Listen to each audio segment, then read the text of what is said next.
자, 1주차 1-3 모발 생리학을 하겠습니다. 이번 시간에는 모발의 발생과 생리에 대해 학습하는 시간입니다. 이번 학습의 목표는요, 모발의 정의와 모발의 구조를 설명하고 모발이 인체에서 어떠한 역할과 기능을 하는지를 살펴보겠습니다. 자, 모발의 정의를 보면요, 세모는 순 우리말로 털, 모라고도 하죠. 혹은 모발이라고 부릅니다. 포유동물만이 가지고 있는 단단하게 밀착되고 각각한 상피세포라고 하면 알면 되고요. 자, 분포는 손바닥, 발바닥, 손가락, 발가락, 말단부, 점막의 경계부, 입의 점막, 배꼽, 유두, 기두부를 제외한 몸 전체의 분포를 하게 됩니다. 신체의 털은 약 100만 개고요. 그 중에 모발, 머리카락은 8에서 12만 개 정도 존재한다고 합니다. 자연적으로 탈락하는 모발이 매일 80개에서 100개 저는데요. 100개 이상 탈락 후에도 다시 나지 않을 때 탈모로 간주하게 됩니다. 그래서 머리가 많이 빠진다고 너무 걱정할 거는 아니고요. 빠지고 나서 다시 나지 않을 때만 좀 걱정해 주시면 돼요. 자, 모발의 정의를 보면요. 방금 말씀드린 것처럼 저 부위를 제외한 전체 모발, 몸 전체에 분포하고요. 두발, 수염, 눈썹, 속눈썹, 코털, 귀털, 겨드랑이, 음모를 모두 모발이라고 정의합니다. 앞에서도 말했듯이 포유동물만 가지고 있고요. 또 장소에 따라서 길이나 굵기가 다르다는 걸 알고 계시면 되고요. 임신 3, 4개월이 되면 태아의 몸에 얇고 가는 태모로, 8개월째 되면 모두 탈락되어 연모로, 태어난 후 성장하면서 성모로 이렇게 발전하게 되는 겁니다. 성모는 성장 시기 부위나 성별에 따라 조금 다르고요. 길이에 따라 단모와 장모로 나뉘게 됩니다. 뒤에서 좀 더 자세하게 설명해 드릴 거예요. 이제는 모발의 발생에 대해서 볼 건데요. 모발의 생성은 정자와 난자의 수정을 통해 이루어진 수정란으로부터 시작이 됩니다. 지금 보시다시피 수정란은 세포 분열을 하면서 상실기와 포배기를 거치고요. 그 후에 외배엽, 중배엽, 내배엽으로 구분이 됩니다. 가장 바깥에 위치한 외배엽에 피부, 피지선,汗선, 손톱과 발톱, 털, 감각기와 신경계를 형성하게 되기 때문에 지금 우리가 보는 모발은 외배엽에 존재한다고 보시면 됩니다.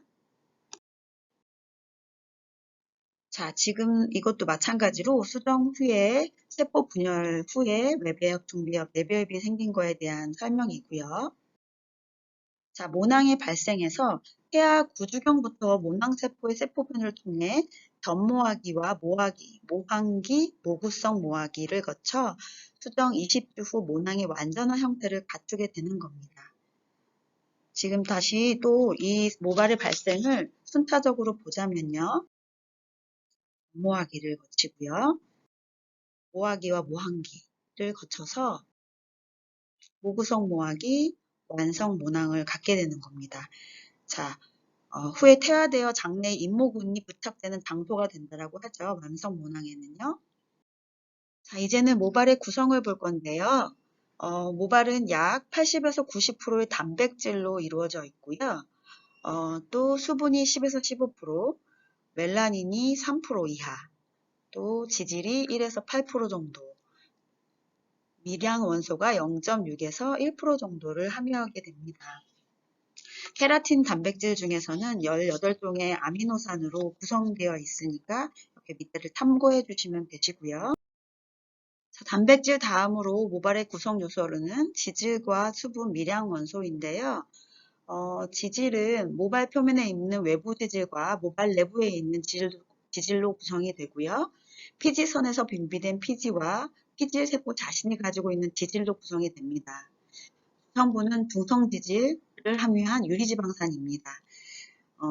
피부와 모발 표면에 얇은 산성막을 유지하게 해주는 피지막을 피지를 분비해서 그런 피지막을 만들어주기 때문에 우리가 말하는 우리의 피부 보호도, 두피 보호도 가능한 이유가 이런 지질 덕분입니다.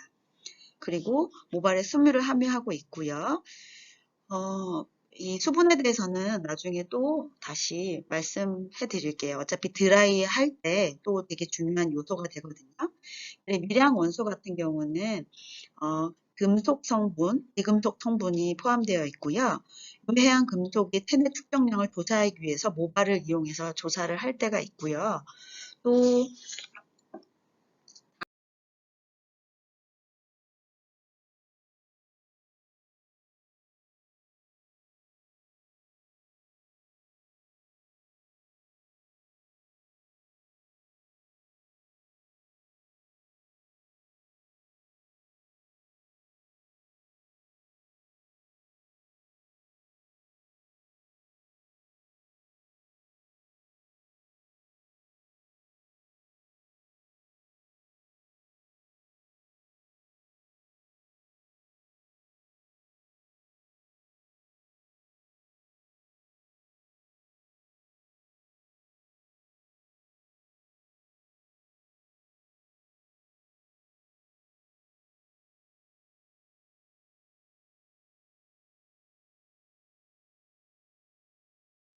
아까도 말씀드렸듯이 멜라노사이트에 있는 멜라노사이트가 티로신을 원료로 해서 멜라닌 색소를 만드는 겁니다. 맨 끝에 보시면 멜라닌이 페오멜라닌과 유멜라닌으로 나뉘어지게 되죠. 멜라닌은요, 두 가지로 나뉘어서 유멜라닌과 페오멜라닌 두 가지 형태로 존재를 한다고 하는데요. 유멜라닌은 쌀알갱이 형태로 흑색에서 적갈색까지 어두운 색을 결정하고요. 페오멜라닌은 적색에서 창백한 노랑까지 모발의 밝은 색을 결정한다고 합니다. 그 멜라닌은 멜라닌 색소의 수와 크기에 따라 모발색을 결정하게 되고요. 멜라닌 양이 많은 순서는 좀 어두운 색부터 흑색, 갈색, 적색, 금발, 백발의 순서가 됩니다. 또한 멜라닌 색소 파괴의 요인으로는 자외선, 고열, 외부 충격, 미량원소 등으로 이루어지고요. 백모는 모모 세포에 있는 세포가 멜라닌의 생산을 중단하거나 결핍, 소실한 경우 티로시나제의 활성이 저하되어 멜라닌 형성이 적어진 경우나 또는 선천적으로 멜라닌을 만들 능력이 없기 때문에 백모가 생기는 경우들이 있습니다. 지금 보시는 것처럼 이렇게 구분을 지어 놨는데요.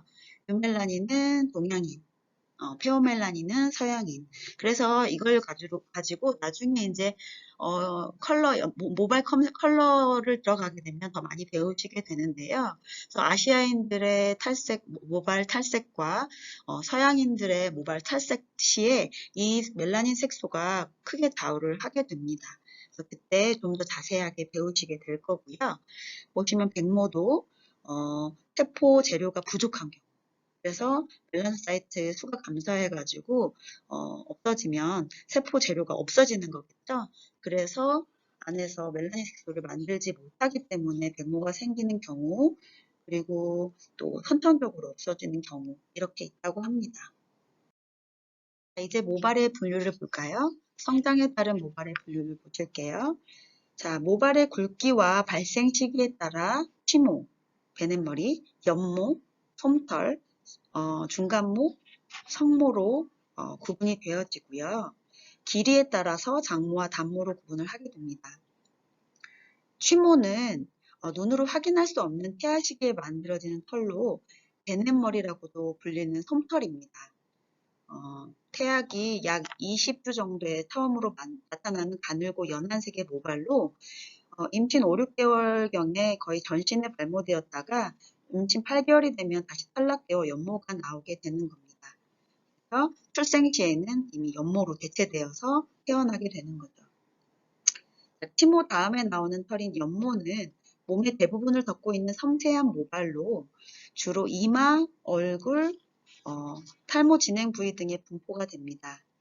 멜라닌 색소가 적기 때문에 연갈색의 색상을 띠고요. 소아 시기부터 사춘기 이전까지의 모발을 말합니다. 그리고 그 후에 사춘기 이후에는 털이 조금 붉어지면서 약간 중간모로 되었다가 성모로 혹은 경모로 그 굵기도 변하게 됩니다. 어, 사춘기 이전에는 모발이 가늘고 직모인 것처럼 보이는데요. 사춘기 이후에는 좀 굵어지게 되는 거고요. 모발은 남성의 경우는 24세를 기준으로, 여성은 30세를 기준으로 모발이 좀 가늘어지기 시작하게 됩니다. 이것을 두고 연모화가 진행된다고 표현을 하게 되죠.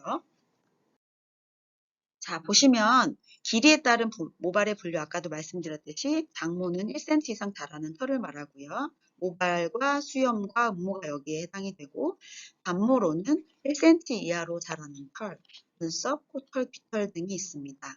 자, 모발의 형상에 따른 분류는요. 인종에 따라 직모, 파상모, 충모 등 사이 종류로 나뉘게 됩니다.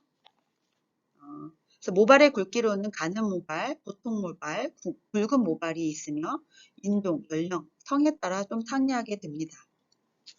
모경지수는 모발의 단경, 최소 직경과 최소 장경을 나눠서 거기에 곱하기 100을 하게 되면 구해지는 겁니다. 자, 보시게 되면 직모는요, 모낭이 피부 표현으로부터 일직선으로, 그리고 단면을 잘라봤을 때는 둥근 형태입니다. 동양인에게서 좀 많이 나타나게 되고요.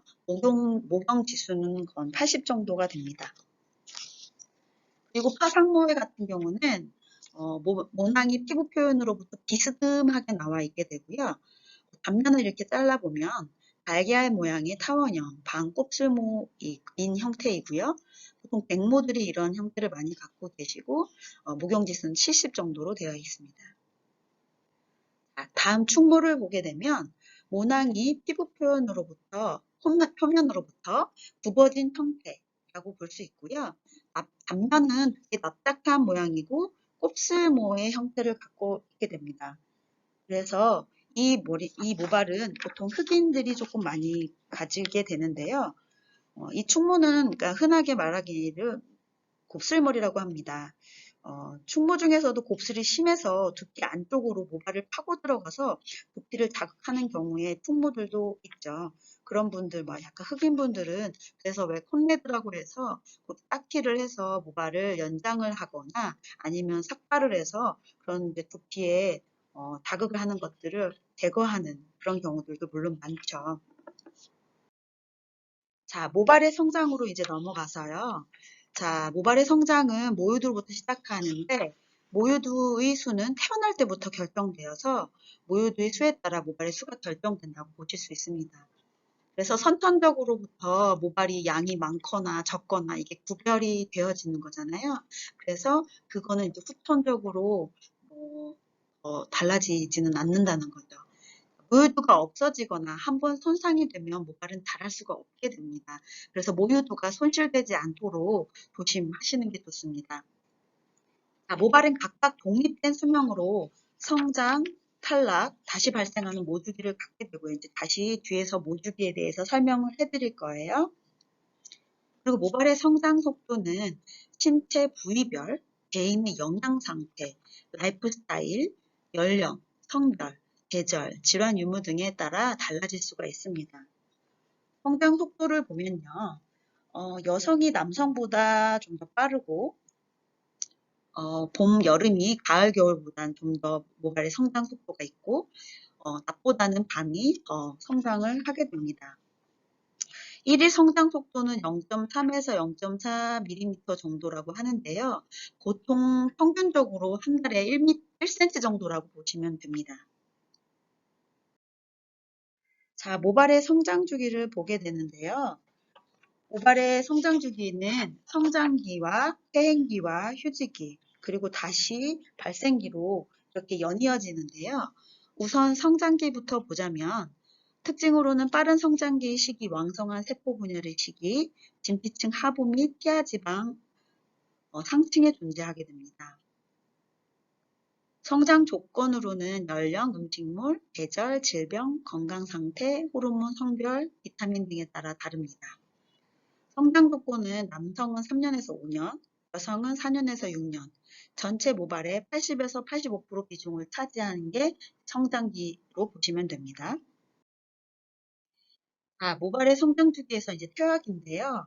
성장기가 끝난 후 모발의 형태를 유지하고 대사 과정이 조금 느려지는 시기입니다. 케라틴을 만들어내지는 않고요. 단지 몇 주 지속되는 변환 단계로 세포 섬멸에 의해서 모구 부위 수축 현상이 일어나서 곤봉 모양 형태로 가늘고 길게 변하게 됩니다. 이 성장 조건으로는 산후탈모증의 경우를 제외하고는 2에서 3주 정도라고 하고요. 전체 모발의 1% 비중을 차지하게 됩니다. 세포 분열은 정지 상태로 더 이상 케라틴을 만들지 않기 때문에 이때부터는 이제 모발이 점차적으로 퇴화한다고 보시면 됩니다. 자, 그 다음은 휴지기인데요. 휴지기는 퇴행기 후 모낭의 깊이도 3분의 1로 줄어드는 단계입니다. 그래서 특징으로 보면 모낭이 수축되어 모유두와 완전히 분리되어 약한 자극에도 탈락하게 되는 상태입니다. 샴푸나 가벼운 빗질에 의해서 쉽게 탈락이 되고요. 모발의 생태 부분은 곤봉 모양 상태고 정상적인 휴지기 탈모수는 하루에 80개에서 100개 정도라고 하고요. 탈락 요인으로는 질병 및 산모의 호르몬 영향, 유전, 체질, 연령 등에 따라 차이를 보이게 되고요. 유지 기간은 약 3개월에서 4개월 정도고 전체 모발의 10%에서 15%를 비중을 차지하게 됩니다. 자, 지금 보시면 여기서 다시 발생기는 처음 평단기로 돌아가는 거기 때문에 다시 말하지는 않지만 이렇게 성장기, 퇴행기, 휴지기, 발생기를 거쳐서 계속 반복되는 것입니다. 그래서 모발의 주기가 이렇게 이루어집니다. 지금 보다 보면 이렇게 모발의 성장 주기입니다. 자, 다음으로는 모발의 그 구조에 대해서 설명해 드릴 건데요. 모발의 구조는 이렇게 눈에 보이는 모관부와 표피 내부에 있는 모근부로 나뉘게 됩니다. 모근부에는 모낭, 모구, 모유두, 모모세포, 멜라닌 형성세포, 피지선과 잇목은, 모세혈관과 자율신경 등이 이렇게 있게 됩니다. 표피와 모발의 원통 모양으로 감싸고 있는 표피와 진피에 연결되어 있는 모낭은요. 피지선과 한선이 도관으로 연결되어 있고요. 잇모근이 붙어서 털을 세우는 작용을 하게 됩니다. 기모근이라고도 하고 잇모근이라고도 하는데요. 자, 모낭에는 피지선이 연결되어 있어서 피지를 분비하고 한선에서 분비되는 땀과 혼합되어 약산성막을 형성하여서 두피를 세균과 이물질로부터 보호하게 됩니다. 두피의 pH는 약산성이잖아요. 4.5에서 5.5가 유지되는 이유가 이 피지선 때문인 거죠. 자, 모구부가 세포 분열하여 네모근초와 외모근초로 만들어지는데요. 외모근초는 기저층에 구성이 되고요. 잇모근 근처까지 위로 올라갑니다. 그리고 네모근초는 표피 각질층과 가립층, 유국층으로 구성되어서 모발을 직접 감싸고 보호하고 표피까지 운반하여 각질화되어 비듬이 됩니다. 네모근초는 바깥에서부터 햇내층, 헉슬리층, 내근 표피의 세개층으로 구성됩니다. 모낭의 모근 아래 둥근 공 모양을 한 모근은요. 모유두와 연결되어 있고요. 모발을 보호하는 네모근초와 외모근초가 만들어지는 곳입니다. 모근을 구성하는 것으로 모유두, 모모세포, 멜라닌 형성세포, 모세혈관과 자율신경, 모수질, 모피질, 모표피가 있습니다. 모유두는요, 모낭 바닥에 있는 가운데가 오목한 유두 모양을 하고 있으며 모세혈관과 자율신경이 분포되어 있어 혈관을 통해 모발 성장에 필요한 영양분과 산소를 모유두에 운반하고 세포 분열을 시작합니다. 자율신경이 분포하고 있어 모발이 뽑힐 때 모근 안쪽 신경의 자극이 느껴지게 되는 거고요. 모발이 모근부에 있는 자율신경의 자극으로 인해 아픔을 느껴지기 때문에 모근을 모발이 살아있다고 표현하기도 합니다. 모모세포는 모유두를 감싸고 모유두 바로 윗부분에 위치하고 있는데요. 활발한 세포 분열과 세포 증식으로 모발이 성장시키고 모세혈관으로 통해 산소와 영양을 공급받게 됩니다. 모모세포의 가장 중심은 모관부에서 모수질이 되는 세포이고요. 바깥쪽으로 달아서 모피질이 되는 세포이고 가장 외측 부분이 큐티클이라는 모표피가 될 세포들이 분열해서 위로 성장하게 됩니다. 멜라닌 형성세포는 모유들을 감싸고 있는 각질 형성세포 사이에 존재하는데 수지강 돌기의 형태를 띠며 모발의 색을 결정하는 중요한 역할을 하게 됩니다. 아까 말씀드렸듯이 멜라닌 색소는 인종과 개인에 따라 색소 입자에 따른 차이가 있고요. 그래서 모발의 색도 결정하게 되는 겁니다. 자, 다음은 모발 구조 중에서 모관부의 구성에 대해 얘기해 보겠습니다. 모관부는 두피 바깥으로 나와 있는 모발을 얘기하는 거고요. 어, 모표피와 모표질, 모피질, 모수질 이렇게 세 단계로 나뉘어 있습니다. 모표피는 큐티클이라고 영문으로 더 많이 들어보셨을 거예요. 큐티클이라는 이름을 갖고 있고요. 자, 투명한 비늘 모양이 단단한 케라틴으로 구성되어 있고요. 인종과 개인에 따라서 5개에서 15개층으로 켜켜이 쌓여져 있는 형태입니다. 식류성이고요. 물과 약품이 침투되는 것에 대한 저항력을 굉장히 갖고 있기 때문에 어, 이것이 물리적인 자극에 의해서 모표피가 손상되지 않는 이상 바깥의 그런 저항성으로 인해서 모피질을 보호해주는 역할을 하게 됩니다. 그리고 모피질 같은 경우는 피질세포와 결합물질로 구성되어 있고요. 모피질 속에는 멜라닌 색소를 함유하게 되는 거고요. 친수성입니다. 그래서 멜라닌 색소를 함유하고 있고 또 단백질도 함유하고 있기 때문에 험허나 염색 시에 여기 모피질이 활용이 된다는 걸 알고 계시면 되시고요. 모피질은 탄력, 강도, 감촉, 질감, 색상을 좌우하는 가장 중요한 요소입니다. 모피질은 모발의 약 85에서 90%로 대부분을 차지하고 있기 때문에 중요한 부분이라고 아시고 계시면 되시고요. 모수질 같은 경우는 굵은 모발이나 어떤 모발이 들어있는지 명확한 구분이 없습니다. 모수질은 갖고 있는 분도 있고 갖고 있지 않은 분도 있습니다. 그러나 이제 과학적으로 증명된 거는 없는데 대략적으로 좀 모수질이 있으면 펌이 잘 걸린다? 이렇게 좀 얘기들을 하는 편이거든요. 그래서 어떤 분들은 나는 펌이 좀 평소에 잘 나오는 편이야 라고 얘기를 하시면 모수질을 가지고 계시겠구나 약간 유추하는 정도라고 보시면 됩니다. 그래서 모발의 구조가 이렇게 세 개로, 삼중 구조로 되어 있지만 어떤 분들은 이중 구조, 모표피와 모피질만 갖고 있는 경우도 있다라는 걸 알고 계시면 되고요. 제가 이 모발의 구조가 우리 이제 앞으로 치수라는 데 있어서 가장 많이 중요한 역할을 하는 부분이기 때문에 배워두셨으면 좋겠다는 생각으로 더 쉽게 설명을 해드리자면 김밥에 많이 비유를 하게 돼요. 그래서 김밥 중에서도 단무지가 있는 김밥이 있고 없는 김밥이 있죠. 단무지를 모수질에 비교를 하게 되면 기억하시기 좋으실 거고요. 단무지가 없는 왜 충무김밥 같은 경우도 있잖아요.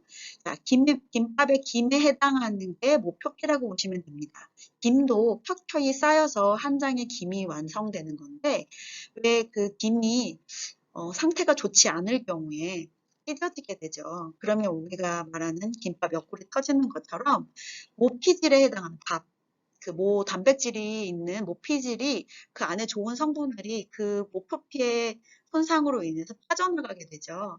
그러면 단단한 형태의 모발이 왜 형태감을 잃어지는, 왜 김밥이 동그랗게 예쁘게 돼야 되는데 김밥 옆구리가 터져서 흐물흐물해지는 그런 형태가 되는 거예요. 얘가 이해가 되시나요? 그래서 모피질이 단단하게 단백질과 결합물질들을 잘 구성하기 위해서는 건강한 모표피가 되게 중요한 요소입니다. 그래서 그 모표피를 잘 유지하기 위해서는 모표피는 손상되는 이유가 화학적인 실술이라던가 물리적인 자극, 또 자외선이라던가 이런 자연 바람이라던가 이런 마찰에 의한 자극 그런 것들이 있거든요. 그래서 그런 손상을 되는 요소들을 줄여주셔서 모발이 건강한 상태로 유지를 해주셔야 모피질에 있는 좋은 단백질 성분들이라던가 결합물질이 빠져나오지 않는다는 걸 기억해 주시면 됩니다. 그래서 나중에 드라이 할 때도 이 모발의 구조가 정말 많이 핵심적인 요소가 되는 거니까 꼭 기억해 두시기 바랍니다. 모발의 기능은요, 태양 광선으로부터 두피를 보호해주는 역할을 해주고요. 장식적인 작용 및 완충작용을 해주고요. 스타일링 변화 및 성적 매력을 표현하는 기능이 있고요. 더위나 추위, 한랭 보호 역할, 마찰 위험 등으로부터 외부 자극으로부터 인체 보호해주는 역할을 해주고요. 땀방울 흐름 유도, 눈썹 같은 경우. 예, 그래서 눈으로 땀이 들어가지 않을 수 있도록 흐름 유도를 해주는 거죠. 먼지로부터 눈 보호해주는 거. 외부의 자극이나 자극 물질에 걸러내는 작용을 해주고요. 벌레나 먼지 침입을 막아주는 작용을 합니다. 점막 보호 및 감각 작용도 있고요. 비소나 수은 등과 같은 중금속 유해 물질을 배출하는 기능도 갖고 있습니다. 그래서 모발 중에 미량 금속 특성으로 혈액과 요기 검사를 하지만 때로는 이제 모발 검사가 더 정확할 수 있다라는 걸 알려드립니다. 여태껏 모발에 대해서 알아봤고요. 모발 생리학이 그렇게 쉽지는 않지만 가장 중요한 요소이기 때문에 스타일링 하기 전에 이런 모발 생리학이라던가 모발 구조에 대해서 숙지해 두시면 좋으실 거예요. 공부 열심히 해보시고요. 과제와 활동 학습으로 수업에 대한 요약을 해주시면 됩니다. 앞에 강의들과 똑같이 다음 주 수업 전까지 업로드 해주시면 됩니다. 한 주 수업 다 들으시느라 고생 많으셨습니다. 고생하셨어요. 감사합니다.